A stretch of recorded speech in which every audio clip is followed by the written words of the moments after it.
Amém?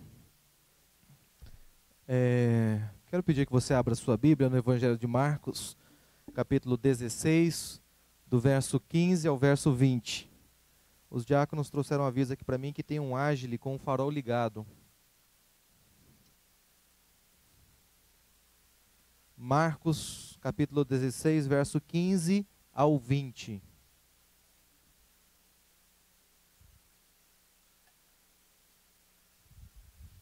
Quem nos visita nessa noite pela primeira vez? Todos são de casa, né? Amém. Glória a Deus por isso. Vamos trazer visitante, né? Só algo que eu havia me esquecido. Na hora dos avisos, foi falado do seminário de Anápolis, né? E nós temos o curso por extensão, que funciona aqui na igreja, que ele vem lá do seminário, os professores, inclusive o diretor do seminário, o pastor Ivailton, esteve ministrando para nós geografia bíblica no penúltimo módulo. Então, a cada 2, 3 meses vem um professor para ministrar. Então, você que não pode ir até Anápolis, fica, não, poderia ir, mas não dá para, então não vou estudar. O módulo vem até você e você pode, então, estudar aqui na sua igreja. Não tem desculpa, tá? Quando você chegar diante de Deus, ele abrir lá aquele mega telão, mostrar lá e falar, por que você não estudou? Você fala, não, Deus, porque o seminário é longe. Ele fala, eu levei o seminário até na tua casa e você não foi. Que mais que você quer da vida? Então, a cada 2, 3 meses, nós temos um módulo aqui na igreja, para você sair da sua casa, vem aqui, estuda, volta para sua casa, na sua caminha, para dormir tranquilo. Então, não tem desculpa. Amém? Pastor, mas eu sou muito ocupado. Imagine Deus que cuida do mundo todo, ele arruma um tempinho para você. Então arruma um tempinho para ele também. Amém? Diz assim a palavra do Senhor. E disse-lhes...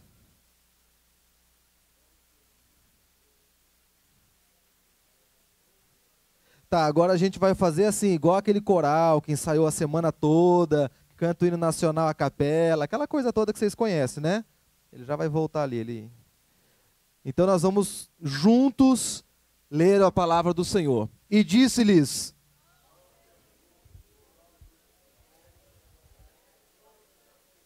Amém.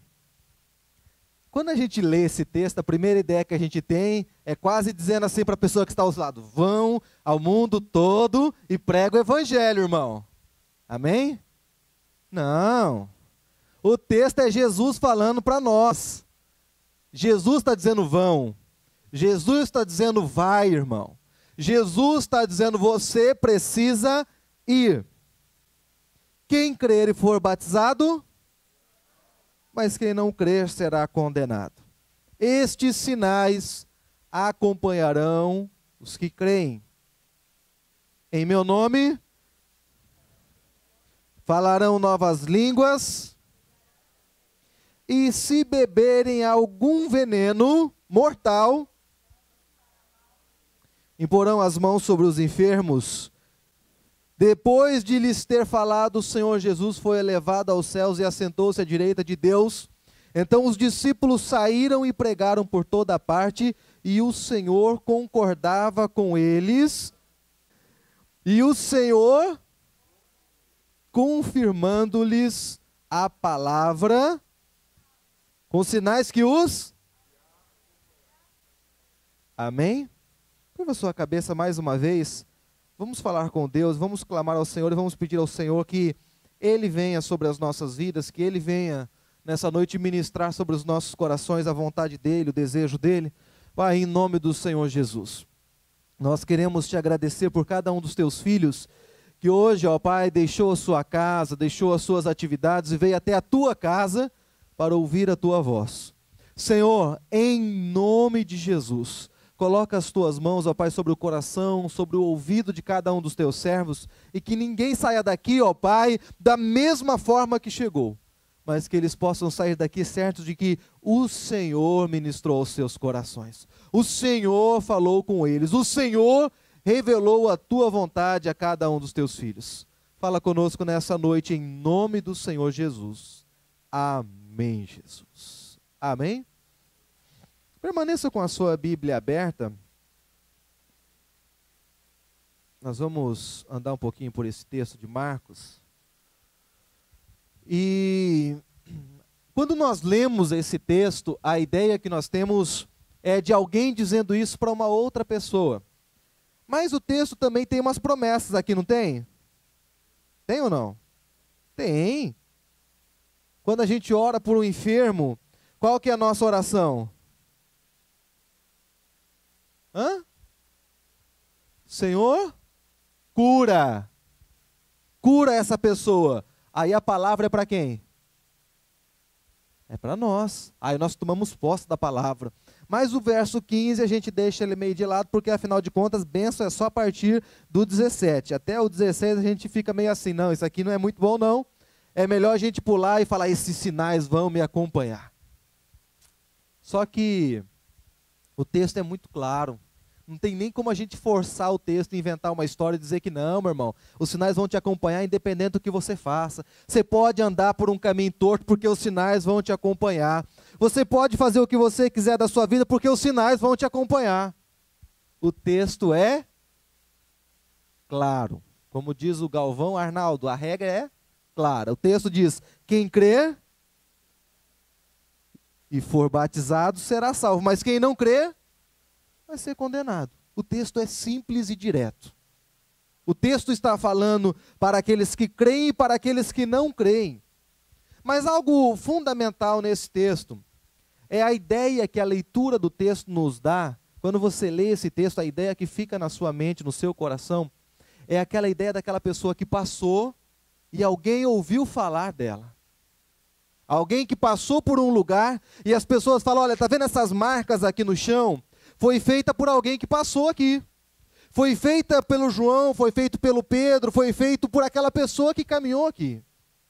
A ideia que o texto dá é de alguém que ouviu falar de alguém, e o texto está dizendo, os sinais acompanharam aquela pessoa. Os sinais andaram atrás dessa pessoa. É mais ou menos como você vê um avião supersônico. Ele passa, você não ouve o barulho, e depois de um tempo o som vem atrás dele. Porque ele anda tão rápido que o som não o acompanha.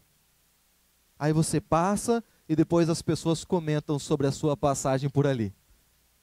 Aí as pessoas vão dizer as suas experiências sobre você, o seu ponto de vista sobre aquela pessoa. Você já fez isso, eu tenho certeza. Afinal de contas, você é ser humano também, todo mundo faz isso.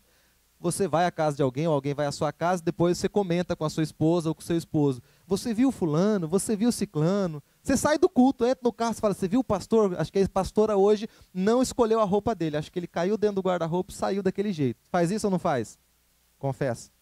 Em nome de Jesus.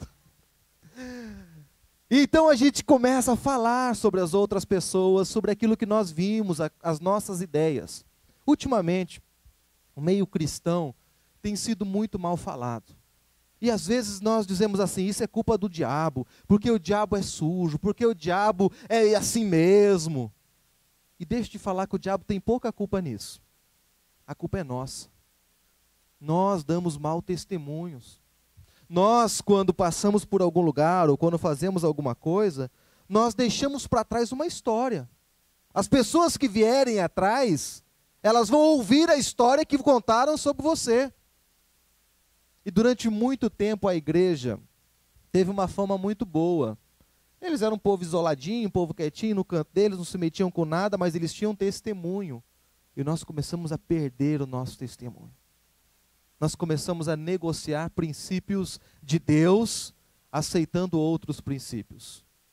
Ah, mas isso pode, isso também pode, isso também pode, isso não pode. Nós começamos a negociar a ponto das pessoas nos confundirem com pessoas do mundo. A ideia que nós passamos para essas pessoas, a imagem que nós passamos é que nós somos iguais a eles. E nós tentamos tanto parecer que de vez em quando aparece na internet um vídeo de crentes fazendo alguma coisa que escandaliza até mesmo os crentes, que escandaliza o meio cristão. Quando nós olhamos para o Evangelho de Marcos, capítulo 16, do verso 15 ao verso 20, a Bíblia fala sobre outros sinais que acompanham aqueles que creem. A Bíblia fala sobre os sinais milagrosos que acompanham os irmãos. A Bíblia fala sobre os sinais daqueles que creem. Você crê de verdade? O que as pessoas andam falando sobre você? Será que as pessoas andam falando sobre você, como você é um bom crente, como você é fiel, como você é um bom marido, como você é um bom pai? Ou será que as pessoas andam falando outras coisas sobre você? João Batista era um homem que todo mundo falava mal dele. Uns chamavam ele de maluco, outros falavam que ele tinha problemas sérios, porque como pode alguém viver no meio do deserto, com uma roupa esquisita, comendo uma comida esquisita? Só que as pessoas saíam da cidade, iam lá no esquisito, procurar uma palavra de Deus para a vida delas. As pessoas iam para o meio do deserto, à beira do rio, e ficavam ouvindo João Batista. E a pergunta era, como que nós podemos mudar de vida? O que nós faremos para herdar essa vida eterna que você está falando, João? Ele era esquisito, mas as pessoas queriam ouvi-lo. Ele era estranho, mas as pessoas queriam ouvir a palavra de salvação que só João tinha. O que nós temos para oferecer para a nossa família, para as pessoas que estão ao nosso redor? Quais os sinais que eu e você estamos deixando para trás? Qual o rastro que nós estamos deixando para que as pessoas observem e falem de nós? Para que as pessoas olhem e falem assim, o presbítero Jair fez isso. Qual a história que está ficando lá atrás? Primeiro sinal que nós, como cristãos, devemos ter, e se você não tem tido, você precisa ter hoje, diga assim, eu preciso começar hoje a deixar os meus sinais. O primeiro é, prega o evangelho. Está preocupado com outras coisas, não? Ele prega as boas novas de Jesus. Ele conta qual é o caminho da salvação. Às vezes ele usa palavras, mas normalmente ele mostra com o seu testemunho de vida. Ele mostra para as pessoas qual é o caminho que leva alguém para o céu. Nós estamos vivendo um tempo em que, segundo o povo, o que mais vende é notícia ruim. Você quer vender um jornal, você coloca uma capa escorrendo sangue e o povo compra. Você quer que as pessoas cliquem no ícone lá no seu site, você coloca alguma coisa que chame a atenção, uma catástrofe, um acidente, todo mundo clica. As pessoas estão sedentas por más notícias. Como, num tempo de más notícias, nós podemos anunciar a melhor de todas as novas? Como num tempo onde as pessoas estão sedentas para ver sangue, nós podemos falar do sangue de Jesus? Nós precisamos viver. Nós precisamos mostrar para essas pessoas Jesus nas nossas vidas. Nós precisamos mostrar Jesus em tudo o que nós fazemos. No nosso trabalho, na nossa escola, entre os nossos amigos, nós precisamos apontar para Jesus.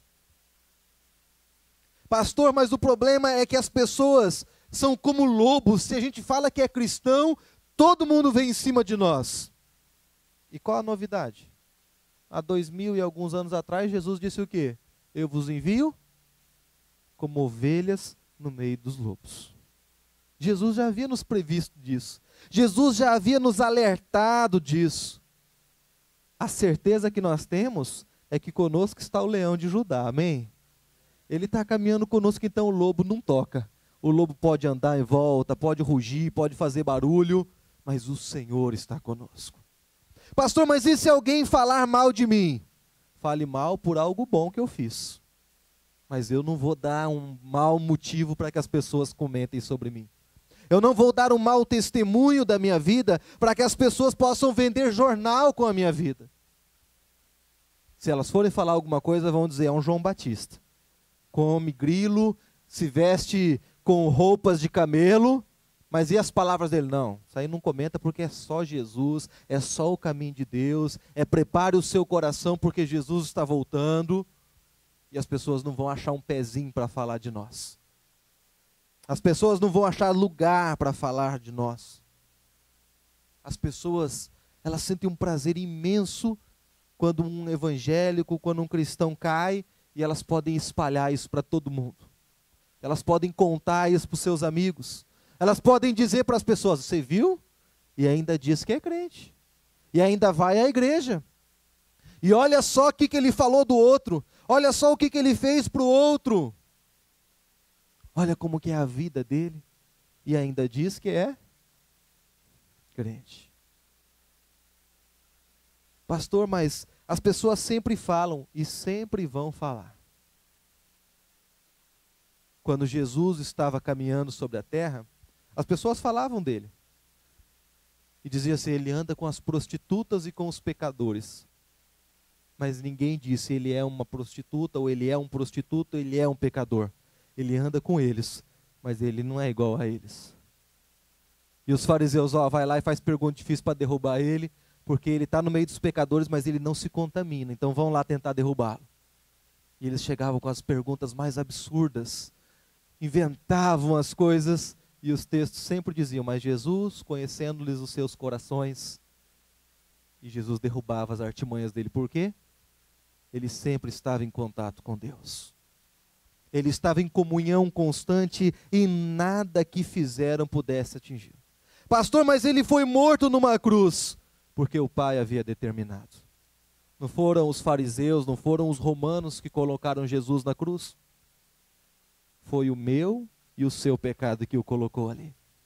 Porque o Pai havia determinado. E quando ele fala sobre esse duro ministério de ser crucificado, ele diz, foi para isso que eu vim. Eu vim para ser morto mesmo. Eu não vim para criar um exército, eu não vim para dominar os romanos, eu não vim para liderar os judeus contra os romanos, eu vim para morrer. O meu ministério é esse, eu vim para morrer. E as pessoas se escandalizavam do ministério de Jesus. Mas ele cumpriu cabalmente o seu ministério. Ele anunciou aquilo que ele veio fazer. O mundo precisa ser inundado pela pregação do Evangelho. O mundo precisa conhecer as boas novas, a verdade do Evangelho que liberta. O movimento que começou há muitos anos atrás, que trouxe toda essa revolução religiosa que nós temos hoje, a reforma protestante, ela começou baseada em um texto bíblico que diz, conhecereis a verdade e a verdade vos libertará. Se a pessoa for confrontada com a verdade, ela não consegue mais permanecer do mesmo jeito. Ela não consegue mais praticar aquele mesmo pecado. Ela não consegue mais ter prazer no pecado, porque quando ela lembra do pecado, ela lembra que Deus está olhando para ela. Ela lembra que aquilo é condenável diante de Deus.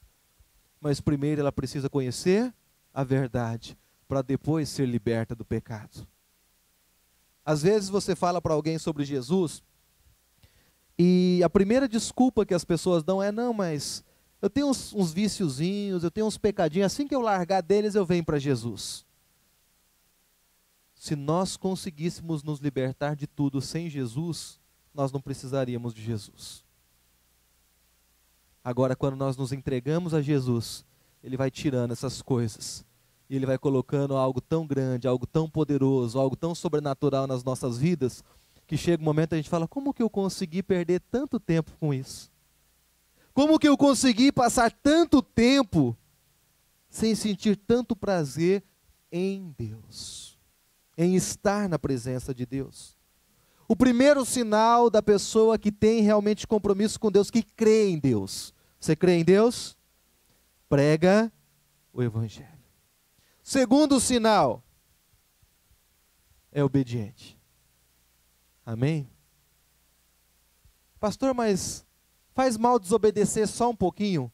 Não existe meia obediência. Ou nós somos obedientes, ou não somos. Ou nós servimos a Deus, ou nós não servimos. Ou nós respeitamos e honramos completamente a palavra de Deus, ou nós abandonamos por completo. Não tem como a gente ficar numa linha e dizer assim, não, esse aqui é o caminho. É meio termo, eu obedeço aquilo que me satisfaz, eu obedeço aquilo que me é conveniente. Aquilo que é inconveniente ou aquilo que eu não quero, eu não obedeço. Porque afinal de contas eu sou livre, e se eu sou livre, eu posso fazer o que eu quiser. E eu tenho uma novidade para você. Nós somos livres, amém? Mas nós somos livres do pecado. Nós somos livres do jugo deste mundo. Nós somos livres das armadilhas do inimigo. mas em Cristo nós somos servos dele. Nós somos filhos, e como filhos, a Bíblia diz: honra teu pai para que prolongue os teus dias. Quem quer morrer amanhã, levanta a mão. Pois é, se você quer prolongar, honre a Deus. Honre o teu pai terreno. Pastor, mas é porque o senhor não conhece. Também não preciso conhecer. É princípio, se é princípio, cumpra, obedeça, em nome do Senhor Jesus. Quando o texto de Marcos, capítulo 16, verso 15 até o 20, depois de ter falado isso, verso 19, o Senhor Jesus foi elevado aos céus e assentou-se.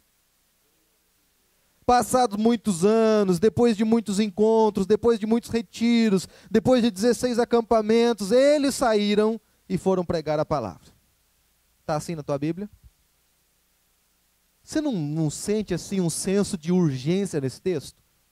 Você não percebe ali, no verso 20, que parece assim, Jesus falou, eles saíram? Amém ou misericórdia? Vocês estão me acompanhando ou não? Amém. Então aqui Jesus foi elevado aos céus e assentou-se à direita de Deus, amém? O texto continua, então os discípulos saíram. É uma coisa assim, automática. É uma coisa assim, Jesus mandou, amém, Senhor, estou obedecendo. É diferente de quando Jesus falou com Jonas. Deus falou: Jonas, eu tenho uma missão para você. Ele é mesmo, Senhor? Para onde? Nínive. Hã? Nínive? Tá, Senhor, eu estou indo pegar o barco. Qual que é o próximo barco para Tarsis? É esse, entrei. Ele estava correndo para desobedecer a ordem de Deus. Ele estava fugindo de Deus. Que cara maluco. Como é que foge de Deus? Ele está em todo lugar, ele é Deus, é dono de tudo. Como é que você foge de um ser assim? O salmista, naquele salmo que o Carlinhos tanto ama, né, Carlinhos? Aonde eu vou fugir da tua presença? Se eu for para o céu, é tua morada. Se eu for para o fundo do mar, também o Senhor está lá. Se eu for ao mais profundo abismo, até ali, a tua mão me guiará. Eu não posso escapar do Senhor. E o Jonas falou: quer saber? Eu posso. Deus teve que mandar um peixe, Deus teve que fazer um monte de coisa para trazer ele de volta. Não deixa Deus mandar o peixe te engolir, não. Obedece logo. Vai rápido, porque dói menos. Segundo o apóstolo Paulo, duro é recalcitrar contra os aguilhões de Deus. Duro é tentar ser oposição a Deus. Você já tentou ser oposição a alguém que é muito mais forte do que você? Ô amor, faz isso não. Só porque eu falei da toalha. A ideia que o apóstolo Paulo está trazendo é a ideia do boi. E esse boi, ele usa um negócio de madeira preso ao pescoço, com pregos. E a ideia que ele passa no texto é o seguinte: é mais ou menos um boi desse, tentando passar pela cerca. Aí você imagine os pregos enfiando no pescoço do boi. E o apóstolo Paulo está dizendo: tentar fugir da tua presença é igual esse boi tentando atravessar a cerca. Fura tudo, sangra tudo, dói muito, e ele não vai conseguir atravessar.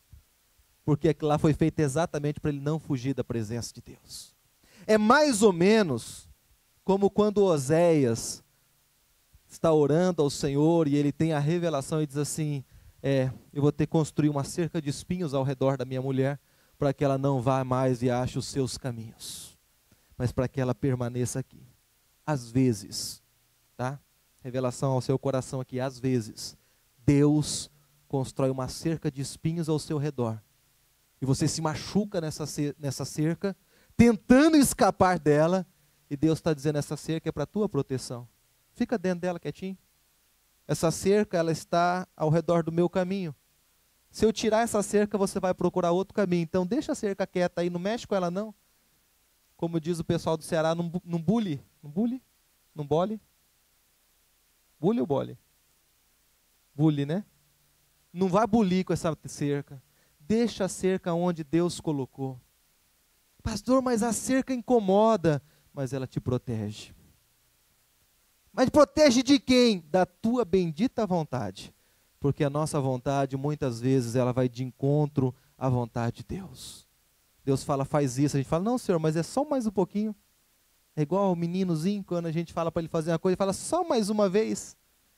E Deus fala, para dentro do caminho. A gente fala, não, Senhor, eu só vou dar mais uma voltinha lá fora, mas eu já volto. E Deus fala, não vai, porque o lobo está lá fora te esperando. A gente, não, só mais uma vez. Deixa a cerca de Deus lá. Amém? O Senhor está dizendo para nós, aqui através de Marcos, que a obediência é algo maravilhoso para as nossas vidas. Quando nós obedecemos, nós sofremos menos. Ah, pastor, mas eu queria fazer outra coisa. Faz a vontade de Deus e você vai sofrer menos. Porque a vontade de Deus, ela é boa. Pronto. A sua vontade, ela é ruim. Ela não sabe o dia de amanhã. E você não sabe se você vai gostar depois que você tiver em suas mãos. Mas a vontade de Deus sempre é boa. Ela sempre é perfeita. Ela sempre é agradável. E o Senhor estava dizendo para os discípulos, Jesus disse, vão, façam discípulos, viu? Pronto? Amém. Eu vou ao lado do Pai. E eles saem imediatamente. O senso de urgência, o senso de obediência. Há uma ordem nesse texto de Marcos 16. O texto fala que o Senhor estava cooperando com eles porque eles estavam obedecendo. Você percebe que Deus está agindo na vida deles. Você percebe os milagres acontecendo porque eles eram obedientes ao Senhor. Eles não estavam negociando com Deus. Não, Deus, deixa a gente fazer a nossa vontade. Não, Deus, a gente quer ficar mais um pouquinho aqui em Jerusalém. Não, Deus, nós queremos fazer isso. Nós não podemos dar desculpas para Deus. Deus mandou, vamos fazer. Deus disse, vai, porque o milagre vai acontecer. Pastor, mas Deus mandou, mas eu ainda não vi o recurso chegar. E deixa eu te falar, o recurso só virá quando você começar a caminhar. Porque se Deus der o recurso enquanto você estiver parado, você vai dar um jeito de construir 2 pilarzinhos, botar uma rede no meio e ficar por ali mesmo. Mas quando nós saímos para fazer algo para Deus, Deus vai abrindo as janelas dos céus e vai realizando o milagre. Sabe por quê? Ele nos conhece profundamente. Josué, quando foi atravessar o Rio Jordão com o povo, ele disse, olha, coloquem a arca nas costas e pode pisar na água. Josué, mas Moisés lá atrás, ele tocou e depois que a água abriu, a gente foi. Pois é, a gente sabe que Deus abre, não sabe? Sabe, então agora vamos. Molhe o pé, quando vocês molharem os pés, a água vai parar. Sacerdotes, amém, vamos entrar. Quando eles pisaram, a água molhou o pé, abalaria a minha e a sua fé, mas eles molharam os pés e o rio parou, e eles atravessaram a pés enxutos. Lá no meio eles ainda pararam e deixou todo o povo passar, e eles paradinhos com a arca esperando o povo passar. A hora que eles terminaram de atravessar, a água voltou a correr, porque a mão de Deus foi tirada e o rio pôde correr novamente. Às vezes, a água não está parando de correr, porque você está em cima da pedra esperando a água parar. Molha o pé e Deus vai fazer o milagre na sua vida. Pise nas águas e o rio vai parar. Porque os sinais seguirão os que creem. E os que creem molham os seus pés. Quem nos mandou fazer foi Deus. Se Deus mandou, a vitória já é nossa. Pastor, mas olha o tamanho da batalha, não interessa. Você vai para o Apocalipse e você vê, nós já ganhamos. Já foi decretado, Deus já escreveu a história completa. É mais ou menos igual o filme que começa pelo fim. Você já sabe que no final o mocinho vence. Deus já escreveu o Apocalipse, já escreveu tudo, fechou o livro, ó, o roteiro está aqui. É isso que vai acontecer, anda nesse caminho aqui. Anda por esse lugar, porque a vitória já é sua. A bênção é de vocês, o milagre vai acontecer. E nós ficamos esperando, não, se Deus abrir a porta eu atravesso. Não, se Deus mandar o dinheiro eu vou. Não, se Deus falar sim eu vou. Não, se alguém vir confirmar aqui, aí eu vou. Né, Jair? Se a minha mulher falar, eu faço. Quantas vezes Deus está dizendo, me obedeça na primeira vez? O terceiro sinal daqueles que creem ao Senhor é que Deus sempre coopera com eles. Sabe aquelas pessoas que fazem as coisas que todo mundo fala, vai dar errado, quando você vê deu certo? A pessoa fala assim, olha, nós vamos fazer isso para o Senhor. Todo mundo diz, não vai funcionar. Quando a pessoa vê, aconteceu. Quando vê o milagre se realiza. O texto afirma claramente. Amém?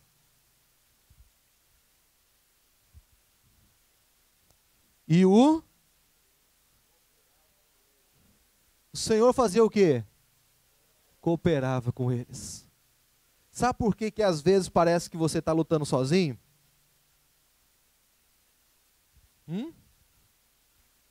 Porque o Senhor não estava cooperando. Porque o Senhor estava dizendo não faça e você estava fazendo. Porque o Senhor estava dizendo pare e você estava andando e aí o Senhor não coopera. Não, pastor, mas há um texto popular por aí que diz que Deus escreve certos por linhas tortas. E é mentira. Deus não faz isso, não. Se você não estiver dentro da linha de Deus, você está enrolado. Você vai ter problemas. Você não vai vencer. Deus não vai se adequar ao seu plano. Guarde isso no seu coração. Deus, Ele não vai entrar no seu sistema. É você que precisa entrar no esquema de Deus. O sistema de Deus está pronto. A ordem de Deus é clara, o projeto de Deus é perfeito. Não, pastor, mas se eu fizer só uma curvinha aqui, Deus não vai fazer? Não. Você vai estar fora dos limites que Deus estabeleceu. Não, pastor, mas se eu pecar só um pouquinho, será que Deus não vai fazer uma volta para me trazer de volta? Você vai ter que fazer uma volta. Vai demorar mais tempo para você receber aquilo que Deus tem para a sua vida. E talvez não dê tempo de você voltar. Talvez, quando você der essa voltinha, o lobo te pega. Porque quando nós estamos fora do plano de Deus, nós estamos à mercê do lobo devorador. O povo, quando caminhava no deserto, durante o dia havia uma nuvem sobre eles. Uma nuvem muito grande, parecia uma nuvem de chuva, uma nuvem muito espessa que todo mundo enxerga. Não é aquelas nuvenzinhas ralinhas, não, uma nuvem da glória de Deus. Aí a nuvem parava, todo o povo parava. A nuvem descia um pouquinho, monta acampamento que Deus mandou ficar. Todo mundo montava o acampamento. Pastor, mas e aí? Aí eles não caminhavam? Não. Agora quando a nuvem levantava, todo mundo levantava acampamento e vamos seguir. Porque nós estamos seguindo essa nuvem, não é a nuvem que está nos seguindo. Deus não vai se enquadrar ao seu plano. É você que precisa se enquadrar ao plano dele. É você que precisa andar embaixo da nuvem. Durante a noite, aquela nuvem se transformava numa coluna de fogo. E quando ela andava, o povo andava. Quando ela parava, o povo parava. E ai daquele que tentasse ir na frente ou atrás. Ai daquele que saísse debaixo da nuvem e esperasse que a nuvem fosse correr atrás dele. A nuvem permanecia estática. E quem estivesse fora se via com a justiça do deserto, com a ira de Deus, e não permanecia em segurança. Durante o dia a nuvem era um grande guarda-chuva protegendo o povo do sol. Durante a noite uma coluna de fogo aquecendo as pessoas que estavam ali. Eles não tinham necessidade de nada. O maná caía, Deus cuidava, os milagres aconteciam. Mas fora da presença de Deus, fora da direção de Deus, Deus não coopera conosco. Deus coopera com a sua vontade. Diga para a pessoa que está ao seu lado, eu e você, precisamos entrar no plano de Deus. Amém? Os sinais seguem aqueles que estão caminhando com Deus. Talvez você esteja orando ao Senhor, esteja falando com Deus. Talvez você já tenha passado por uma experiência na sua vida em que você orou por alguém enfermo e as pessoas não foi curada. E você ficou aborrecido com Deus, você ficou entristecido. Talvez você já tentou fazer esses sinais acontecerem na sua vida.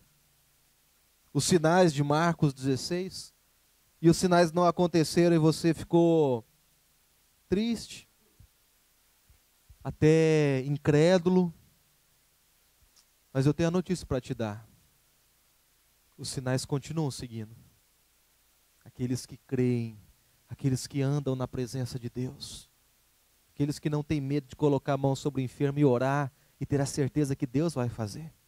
Ter a certeza de que quem vai operar o milagre é Deus. Quem vai curar o enfermo é Deus. Quem vai expulsar Satanás é o poder do Espírito Santo, a autoridade na sua vida. E o Senhor vai cooperar com aqueles que estão fazendo a tua vontade, com aqueles que estão andando no seu caminho.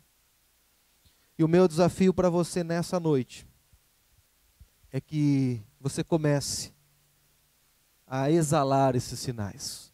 Fazer com que as pessoas que estão perto de você possam olhar e falar assim: olha, tem uma pessoa ali que onde ele passa as coisas acontecem.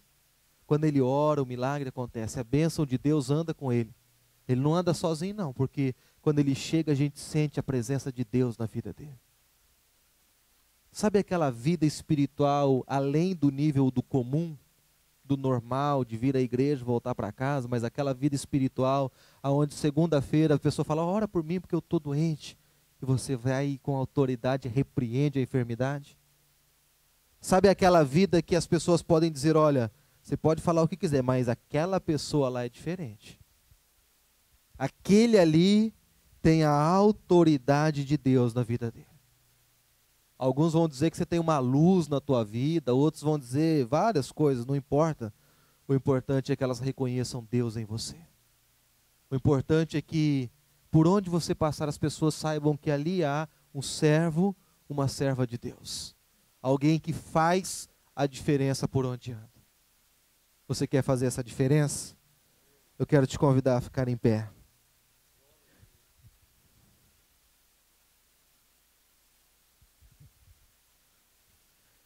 E nós vamos orar ao Senhor.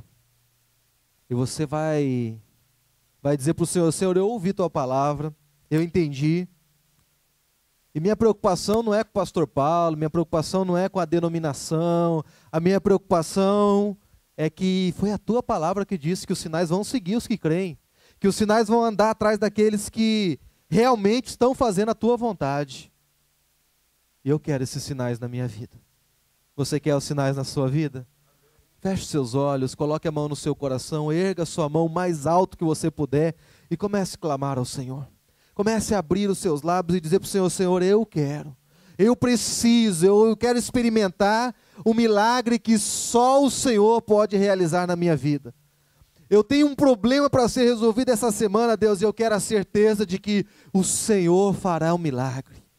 Porque eu vou testemunhar e eu vou contar aos meus amigos: Deus fez na minha vida. Há sinais do milagre de Deus. Abra os seus lábios e comece a falar com o Senhor. Abra os seus lábios e comece a dizer para o Senhor: Senhor, eu chamo para a minha vida essa palavra do Evangelho de Marcos. Se o Senhor Jesus disse que esses sinais seguirão aqueles que creem, eu creio e eu quero provar na minha vida do milagre do Senhor. Eu quero experimentar na minha vida a ação poderosa do Teu Espírito Santo. Oh, Espírito Santo de Deus, começa a agir, ó Pai, no meio da Tua igreja, começa a operar no meio dos Teus filhos, começa a despertar dons, ministérios, vocações, ó Pai, para que verdadeiramente eles possam experimentar o poder de saber que o Senhor está com eles, que o Senhor está cooperando com eles, confirmando as suas palavras através da ação do Senhor, que o Senhor está cooperando com eles, porque a ação do Senhor é poderosa, o milagre do Senhor acontece na vida dos teus filhos. Eles colocam as mãos sobre os enfermos e eles são curados, eles expulsam o demônio tem que ir embora mesmo. Vão pegar a serpente e ela não vai fazer mal nenhum.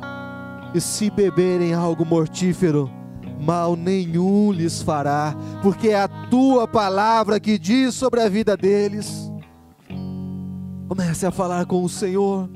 Comece a dizer: Senhor, eu creio, eu quero isso na minha vida, eu quero provar disso, ó Pai, eu quero poder testemunhar para as pessoas e dizer: esses sinais de Marcos 16 estão na minha vida, porque o milagre do Senhor vai acontecer, o milagre do Senhor já aconteceu, Jesus já conquistou na cruz a tua vitória, a tua bênção. E aquele problema que parece insolúvel, aquela situação que parece não ter jeito, o Senhor já está resolvendo.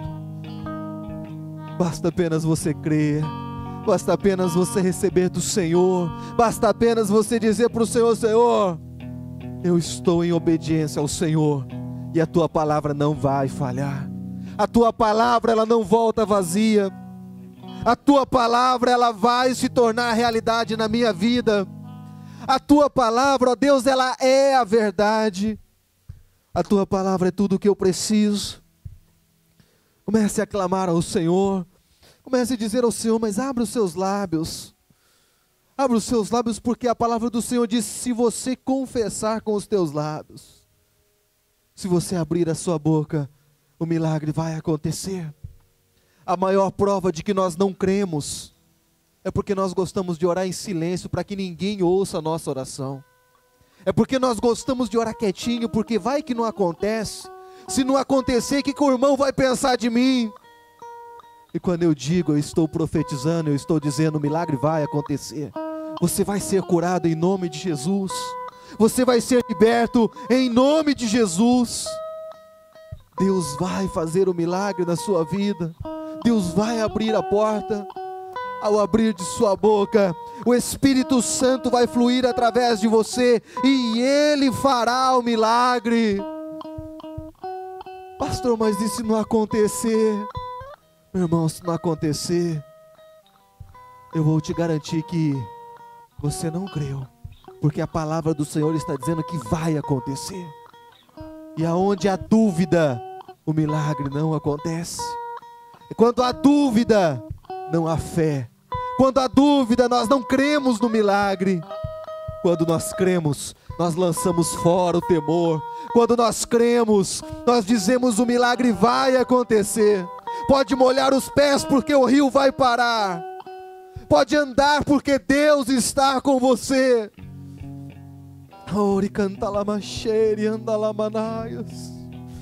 Abra os seus lábios e comece a dizer ao Senhor: Senhor, eu creio. Comece a profetizar o teu milagre. Comece a dizer para o Senhor: Senhor, eu quero profetizar a cura do Senhor. Eu profetizo, Deus, a salvação do Senhor. Deus, em nome de Jesus, liberta a vida daquela pessoa, ó Pai, que precisa te conhecer, que precisa saber que o Senhor é Deus. E ainda essa semana, você vai testemunhar do milagre de Deus acontecendo na sua vida. Ainda essa semana você vai dizer: olha, no domingo eu profetizei, no domingo eu criei, eu profetizei, eu abri a minha boca e eu falei que Deus ia fazer, e Ele fez. Porque você pode não ver, mas Jesus já conquistou na cruz o teu milagre. Jesus já conquistou na cruz a tua família para Ele. Jesus já liberou a cura. E nós apenas precisamos crer, porque aquele que crê será salvo. Aquele que crê não será condenado. Aquele que crê provará do milagre de Deus sobre a sua vida. Oh, decanta la macheri, anda la mas. Oh, decanta la macheri, anda la manaios. Oh, Espírito Santo de Deus, começa agora, ó Pai, a confirmar a palavra que os teus filhos estão declarando sobre a sua família. Palavras de salvação, restauração de casamentos, palavras, ó Pai, de cura. Liberta agora em nome do Senhor Jesus. Desata os céus e derrama sobre os teus filhos o milagre do Senhor sobre a vida deles. Oh, decanta la macheri, anda la massuri, canta la manaias. O Senhor te ama tanto, Ele te ama tanto, que Ele já enviou a tua vitória. Ele te ama tanto que Ele conquistou a tua cura. Ele conquistou a restauração sobre a sua vida há muito tempo. E às vezes você não está provando dela, porque o Senhor está provando a tua fé. O Senhor está provando o teu caráter. O Senhor está te passando pelo fogo, porque Ele está purificando a tua vida. Ele está limpando de tudo aquilo que incomoda, de tudo aquilo que atrapalha o fluir dele sobre você. Espírito Santo de Deus, faz um milagre na vida dos teus filhos. E a tua palavra, ó Deus, que nós lemos aqui nesta noite, ela está empenhada que o milagre vai acontecer. Não é a minha palavra, ó Pai, não é a palavra de nenhuma pessoa mortal e corrompida, mas é a palavra do santo e justo Deus. E ela diz que aquele que crê, esses sinais vão correr atrás deles. As pessoas vão falar sobre eles e vão dizer: olha, eu não sei o que você sabe sobre ele, mas os sinais de Deus seguem aquele homem, os sinais de Deus seguem aquela mulher. Aonde ele está, aonde ela está, o milagre acontece. E Deus coopera com ele em tudo. Deus anda com ele diariamente. Deus confirma as suas palavras. E assim como Samuel, você vai poder dizer: nenhuma das minhas palavras Deus deixou cair por terra, mas Ele cumpriu todas elas, no nome do Senhor Jesus. Você que crê, diga assim: Senhor Jesus, eu creio na Tua palavra, e eu profetizo, eu e minha casa serviremos ao Senhor. A cura vai acontecer, o milagre vai ser real e servirá de testemunho que eu obedeço às Tuas palavras, em nome do Senhor Jesus. Aplauda ao Senhor.